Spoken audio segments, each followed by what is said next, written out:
રીતે મનની અંદર રજ અને તમ આ બે ગુણો એવા છે કે જેના પરિણામે રોગો ઉત્પન્ન થાય છે. મનની અંદર સત્વ, રજ અને તમ આ 3 ગુણો રહેલા છે. પણ સત્વ ગુણ કલ્યાણકારી છે, સુખકારી છે. એટલે સત્વ ગુણ રોગો ઉત્પન્ન કરતું નથી. રજ અને તમ રોગો ઉત્પન્ન કરે છે. રજ અને તમ ના કારણે મનના નવા અલગ અલગ પ્રકારના જે રોગો થાય છે એ પણ આયુર્વેદમાં સવિસ્તર ખૂબ જ વર્ણન સાથે અને એની ચિકિત્સા સાથે આપણે આગળ ભણીશું. રજશ્ચ રજસ્તમશ્ચ રજ અને તમ મનસૌ દૌચ દોષ ઉદાવૃતો. મનની અંદર રહેલા રજ અને તમ આ બે ના કારણે રોગો ઉત્પન્ન થાય છે મનની અંદર.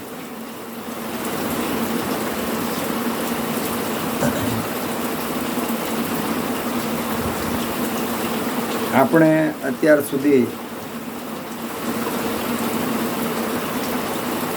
રાગાદી રોગાન શ્લોકથી ચાલુ કરતા આપણે આવ્યા આયુર્વેદની ઉત્પત્તિથી આવ્યા.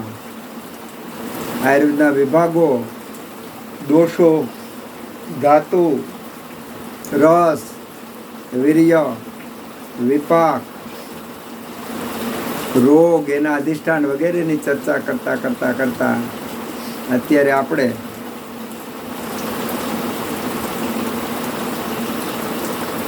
સામાન્ય રીતે શરીર, મન અને એની અંદર થતી વિષમતાના પરિણામે થતા રોગો એને જોવા માટેની, તપાસવા માટેની જે રીત કહેવાય એ જે રીત છે એમાં દર્શન, સ્પર્શન, પ્રશ્નૈ પરીક્ષેત રોગીણ. હવે આ જે દર્દીમાં રહેલા રોગો એ કઈ રીતે ખબર પડે? તો સામાન્ય રીતે 3 રીત છે. દર્શન આપણે જોવાનું, દર્દીના મોઢા ઉપર જોઈએ, આંખનું નીચે કરીએ તો જોઈએ કે ભાઈ લોહીના ટકા વધારે છે કે ઓછા ખબર પડે. નખ જોઈએ, જીભ જોઈએ તો જીભમાં પણ લોહીના ટકાની સાથે સાથે સામ અવસ્થા છે, નિરામ અવસ્થા છે, પાચન બરાબર છે કે નથી, જીભના કલર, વર્ણ વગેરે, દાંત વગેરે. દર્શન પછી પેટ, છાતી, શરીર, સાંધા આ બધાનું દર્શન કરવાનું. આ બધાનું દર્શન કરવાથી આપણને શરીરમાં રહેલા જે દોષો છે એના પરિણામે ઉત્પન્ન થતી વિકૃતિ નજરમાં આવશે.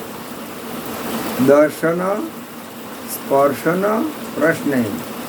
સામાન્ય રીતે આપણે એવું કહેવામાં નાડી વચ્ચે આંગળી અડાડી અને નાડી જોવાય દર્દીને ખબર પડી જાય, દર્દીના રોગની ખબર પડી જાય. એને આપણે નાડી વચ્ચે કહીએ છીએ. ગમે એટલા હોશિયાર હોય છતાં દર્શનથી, સ્પર્શથી અને પ્રશ્ન 3 રીતે પરીક્ષા કરવી તો જ દર્દીનું સાચી રીતે નિદાન થઈ શકે. હવે દર્શનથી એટલે માત્ર નજરથી જોવાનું છે આ શરીરનો બાહ્ય ભાગ, મોઢું, કાન, દાંત વગેરે. પછી પેશાબને આપણે કલેક્ટ કરાવ્યો હોય તો પેશાબનો વર્ણ, એની સ્નિગ્ધતા, એની ગંધ વગેરે. પછી મળ, વિષ્ઠાને સંગ્રહિત કર્યો હોય તો વિષ્ઠા, એનું બંધારણ, એની ગંધ વગેરે. પછી નાક, કાન વગેરેનો મેલ, પરસેવો, પગમાં પડતા ચીરા, કુષ્ઠ વગેરે રોગો ચામડીના, વળિયા, પળિયા વગેરે વાળના રોગો. પછી માની લો કે શરીરમાં મોતિયો આવ્યો તો એ પણ આપણે દર્શનથી જોઈ શકીએ છીએ. તો દર્શનથી કોઈ ઘા લાગ્યો તો એમાં એ દર્શનથી પણ જોઈ શકાય. કોઈ જગ્યાએ ગુમડું વગેરે થયું તો એનું પાક કે થયું આપણે ખાલી દર્શનથી જ નક્કી કરી શકીએ. સ્પર્શનો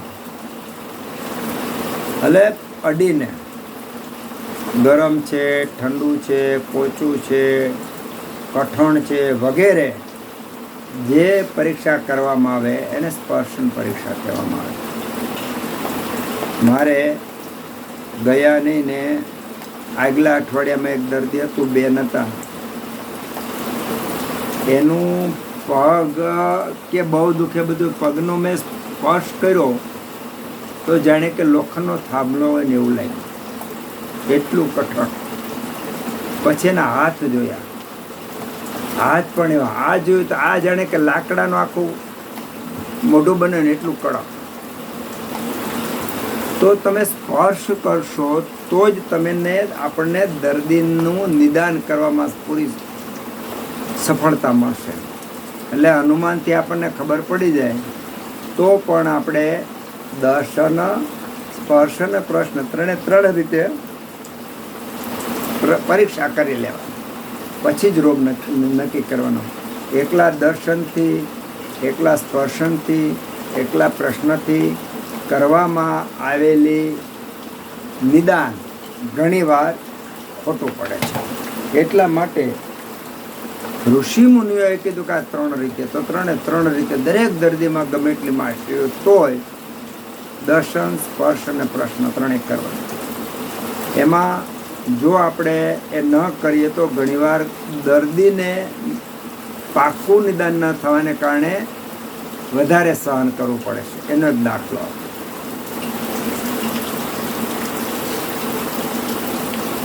દર્દીને કબજિયાત ને એવું રહેતું હોય તો સામાન્ય રીતે એને અર્શ ને એવું બધું હોઈ શકે.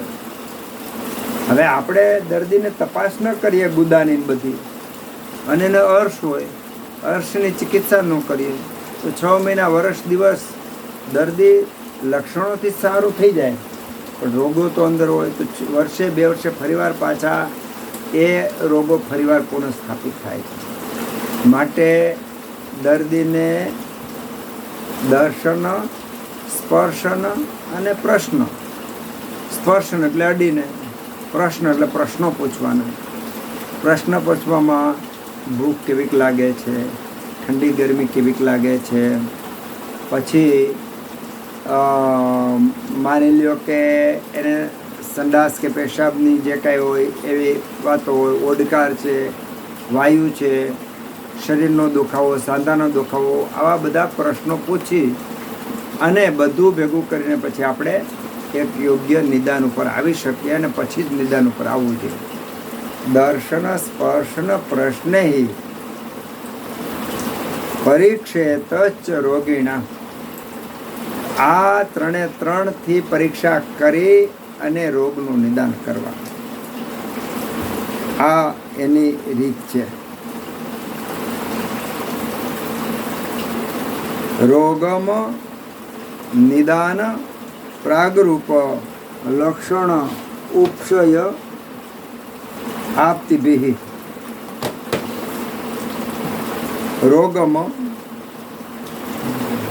નિદાન પ્રાગરૂપ લક્ષણ ઉપશય આપ્તિભિ. રોગનું જે પરીક્ષા કરવાની છે એના પગથિયા આપવામાં આવ્યા છે. નિદાન,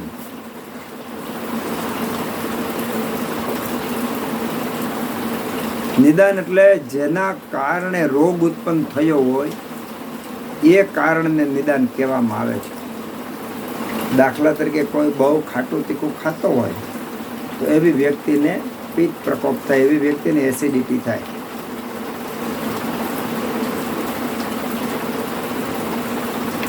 તો એનું નિદાન શું કે એને જો નિદાન એટલે રોગનું નામ નહીં, અહીંયા નિદાનનો અર્થ જુદો છે. નિદાન એટલે રોગનું નામ નહીં, નિદાન એટલે જે કારણે રોગ થયો હોય એ.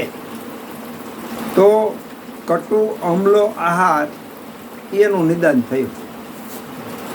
જે વ્યક્તિ રાત્રે ઉજાગરો વધારે કરતો હોય અને એને શિરશૂળ વધારે હોય તો એ વ્યક્તિના રોગનું નામ શિરશૂળ છે, પણ એનું નિદાન રાત્રિ જાગરણ છે. રાત્રિ જાગરણ એનું નિદાન છે, રોગ છે શિરશૂળ. નિદાન તો પરિવર્જનમ, કોઈ પણ રોગનું જે નિદાન છે એનું પરિવર્જન કરવું, એના નિદાનનું સેવન ન કરવું, એ એની ચિકિત્સાનું પહેલું પગથિયું છે. એટલે રાત્રિ જાગરણને કારણે શિરશૂળ હોય એ વ્યક્તિ રાત્રિ જાગરણ નહીં કરવાનું, આ પહેલું કામ કરવું, પછી શિરશૂળ મટાડવાનું. અત્યારે તકલીફ શું થાય છે કે રોગની સારવાર સીધી કરવામાં આવે છે, નિદાનની ચિકિત્સા કરવામાં આવતી નથી. પરિણામે જ્યાં સુધી તમે સારવાર ચાલુ રાખો ત્યાં સુધી લક્ષણની શાંતિ મળશે, પણ રોગ મૂળમાંથી જતો નથી. તો મૂળમાંથી ન જવાનું કારણ કે જે નિદાન છે, જે કારણ છે રોગનું, એને દૂર કરવામાં નથી આવતું. નિદાનમ તુ પરિવર્જનમ, એનું નિદાન જે કારણ છે એનું જ પરિવર્જન કરવાનું, એને જ દૂર કરવાનું. તો પગથિયા છે દર્દીને જે તપાસવાના છે, એમાં પહેલું છે નિદાન, કે આ રોગ જે છે એ થવાનું કારણ શું. દાખલા તરીકે કોઈ દર્દી જે છે એને ઉધરસ બહુ આવતી હોય, પણ એ ઉધરસ ઠંડુ ફ્રીજવાળું ખાય તો ઉધરસ આવે ને, નહીંતર ઉધરસ ન આવે. તો એનું નિદાન શું થયું? ઠંડા પીણા, એનું નિદાન થયું. તો ઠંડા પીણાનું પરિવર્જન કરવું, બંધ કરવા, અને પછી કાસ એટલે કે ઉધરસની ચિકિત્સા કરવાની.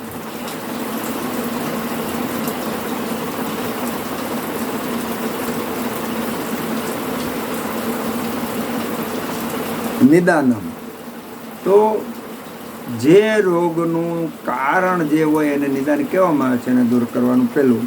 તો પહેલું પગથિયું નિદાન. બીજું પ્રાકરૂપ એટલે પૂર્વરૂપ. હવે નિદાનનું સેવન કરે એટલે લક્ષણો ઉત્પન્ન થાય રોગના પહેલાના. રોગ આવવાનો હોય એની પહેલાના લક્ષણો ઉત્પન્ન થાય. દાખલા તરીકે કોઈ બેનને પ્રસૂતિ આવવાની હોય એની પહેલાં એના ઉદરની વૃદ્ધિ થાય, એ એનું લક્ષણ છે. બાળકનો જેમ જેમ વિકાસ થતો જાય એમ ઉદરની વૃદ્ધિ થતો જાય, એનું લક્ષણ છે. એમ કોઈ પણ રોગ હોય તો રોગનું પૂર્વરૂપ હોય એને પ્રાકૃપ કહે, પૂર્વરૂપ હોય.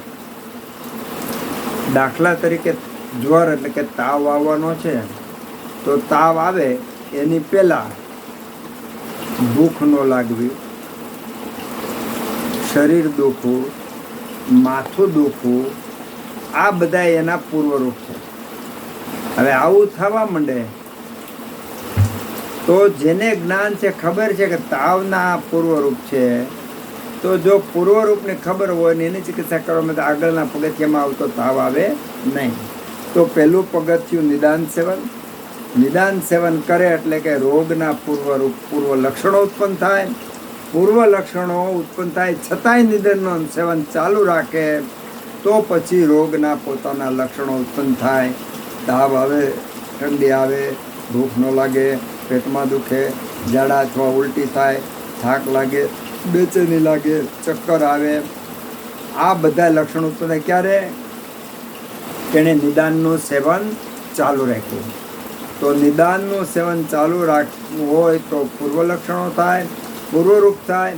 પૂર્વરૂપ આવ્યા છતાંય જો નિદાનનું સેવન ચાલુ રાખે તો લક્ષણ એટલે રોગના લક્ષણો ઉત્પન્ન થાય, એને લક્ષણ કહેવાય છે. અને આ જે લક્ષણો ઉત્પન્ન થાય એ વખતે જો નિદાનનું સેવન ચાલુ રાખે તો પછી અલગ અલગ પ્રકારના ઉપદ્રવો થાય. દાખલા તરીકે તાવ હોય તો તાવમાં ભેગી શરદી થાય, ભેગી ઉધરસ થાય, ભેગા ઝાડા ઉલટી પણ થાય, એને ઉપદ્રવ કહેવામાં આવે છે. તો નિદાનમાં રોગમ નિદાન પ્રાગરૂપ લક્ષણ ઉપશય આપતિભિ. ઉપશય આપતિભિ. ઉપશય એટલે શમન. જે રોગના લક્ષણો છે એ રોગના લક્ષણનું જેના દ્વારા શમન થાય, જેના દ્વારા દર્દીને રાહત થાય, એને ઉપશય કહેવામાં આવે છે. એ ઉપશયમાં ખોરાક આવે, એ ઉપશયમાં ઔષધ આવે, એ ઉપશયમાં વિહાર આવે. દાખલા તરીકે તાવ છે તો તાવની પહેલાં લંઘન કરવાનું, લંઘન કરીને પછી સાથે સડંગ પાનીય વગેરે ઔષધો સાથે પિત્તનું શમન કરવાનું, એ ઉપશયનો જ એક ભાગ છે. પછી એ દર્દીએ આરામ કરવાનો, લંઘન કરવાનું અને સાથે સાથે વાયુનું અનુલોમન થાય એવા ઔષધોનું, અગ્નિ પ્રદીપ થાય એવા ઔષધોનું 7 દી 11 દિવસ પછી ઔષધ સેવન ચાલુ કરવાનું. તો જ્વરના દર્દીને દોષ પ્રમાણે 5, 7 કે 12, 11 દિવસ પછી ઔષધ આપવાનું અને ત્યાર પછી જેને બીજી ચિકિત્સા કરી શકાય. તો આ ઉપશયનો પ્રકાર ઉપશય થયો. તો જેના દ્વારા ઔષધ દ્વારા, આહાર દ્વારા કે વિહાર દ્વારા માની જેને રોગની શાંતિ થાય એનો ઉપશય કહેવાય. તો રોગમ નિદાન, જેના કારણે રોગ થઈને નિદાન કીધું. રોગના પહેલાં ઉત્પન્ન થતા જે લક્ષણો છે એને પૂર્વરોગ કીધું. રોગ વખતે જે લક્ષણો ઉત્પન્ન થાય એને લક્ષણ કીધું. અને રોગને દૂર કરવા માટેના જે ઉપાયો છે એ ઉપાયોને ઉપશય કીધું. અને આ ઉપશય પછી આપતિભિ. આપતિ એટલે સંપ્રાપ્તિ. સંપ્રાપ્તિ એટલે શરીરમાં કયો દોષ પ્રકોપ પામે, કયો દોષ વૃદ્ધિ પામે અને કયા દોષ કઈ જગ્યાએ જાય અને કઈ જગ્યાએ રોગ ઉત્પન્ન કરે, કેવી રીતે રોગ ઉત્પન્ન કરે, આ જે વિજ્ઞાન છે આ વિજ્ઞાનને આપતિ એટલે કે સંપ્રાપ્તિ કીધી. સામાન્ય રીતે તાવની સંપ્રાપ્તિ જોવી હોય તો અગ્નિ મંદ થઈ પિત્ત સ્રોતોરોધને કારણે જે અગ્નિ છે એ શરીરના બહાર ભાગમાં ફેલાઈ જાય, અંગ પ્રત્યંગમાં ફેલાઈ જાય અને શરીરની અંદર દાહ ઉત્પન્ન એટલે કે બળતરા ઉત્પન્ન કરે, ગરમી ઉત્પન્ન કરે. તો આ જે રીત છે એ રીતને સંપ્રાપ્તિ કહેવામાં આવે છે. તો શરીરમાં રહેલા વાયુ, પિત્ત, કફ વગેરે દોષો પોતાનું સ્થાનમાં પ્રકોપ પામી બીજા સ્થાનમાં જાય, ત્યાં રોકાય અને ત્યાં લક્ષણો ઉત્પન્ન કરે અને જે રોગો ઉત્પન્ન કરે, આ જે સમજવાની રીત છે એને આપતિ કહેવાય, એને સંપ્રાપ્તિ કહેવાય. આ રીતને શરીરની અંદર રહેલા જે રોગ છે એની અલગ અલગ અવસ્થામાં રોગમ નિદાન, રોગમ નિદાન પ્રાગરૂપ લક્ષણોપશયાપ્તિભિ. આ રીતના 5 પ્રકારના નિદાન, પ્રાગરૂપ, લક્ષણ, ઉપશય અને આપતિ, આ જે 5 પગથિયા છે આ 5 પગથિયામાં આપણને રોગની જે અવસ્થા છે એનો ખબર પડશે. દાખલા તરીકે દર્દી આપણી પાસે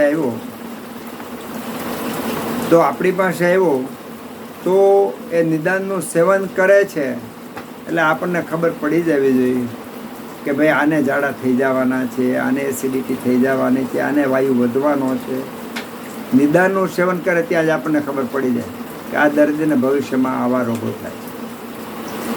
પછી એનામાં જ્યારે પૂર્વ રોગ ઉત્પન્ન થાય ત્યારે આપણે એનું નિદાન કરી લેવું પડે. દર્શન, સ્પર્શન, પ્રશ્ન 3થી નિદાન કરી લેવું પડે. એણે આવું સેવન કરેલું હોવું જોઈએ. ત્યારે આપણને એના પ્રકારની ખબર પડે, રોગ ક્યાં પહોંચ્યો. પછી જ્યારે પૂરેપૂરા લક્ષણો ઉત્પન્ન થાય ત્યારે એ રોગ હવે પૂર્ણ રૂપે શરીરમાં વ્યાપ્યો એવું આપણને સમજાય. અને એ રોગ વ્યાપ્યો આપણી પાસે દર્દી આવ્યો, પછી એને ચિકિત્સા કરવાનો જે સમયનો અવસર આવ્યો, એને આહારથી, વિહારથી, ઔષધથી એનો જે રોગ ઠીક થાય એવા જે ઉપાયો કરવામાં આવે. અને પછી મૂળ કારણ કે આ રોગ ઉત્પન્ન કઈ રીતે થયો એ સમજવાની જે વિદ્યા છે એને સંપ્રાપ્તિ કહેવામાં આવે છે. એટલે આ રીતનું આખું રોગનું વિજ્ઞાન છે. વૈદ્ય આ અવસ્થાનું જો જ્ઞાન હોય તો દર્દી પાસે આવે ત્યાં જ એને ખબર પડી જાય કે એમણે શેનું નિદાન કરેલું છે, રોગ કઈ જગ્યાએ પહોંચ્યો છે, એની સારવાર કેમ કરવી અને એને નિરોગી કેમ બનાવવો. એટલે આપણને આ નાના નાના સૂત્રો ખૂબ મોટું ઊંડાણપૂર્વક વિજ્ઞાન આપણને સમજાવે છે. અલ્પ બુદ્ધિ, અલ્પ સ્મૃતિને કારણે સમજવામાં કદાચ થોડું પ્લસ માઇનસ થાય, યાદ કદાચ થોડું ઘણું ઓછું રહે એવું બની શકે.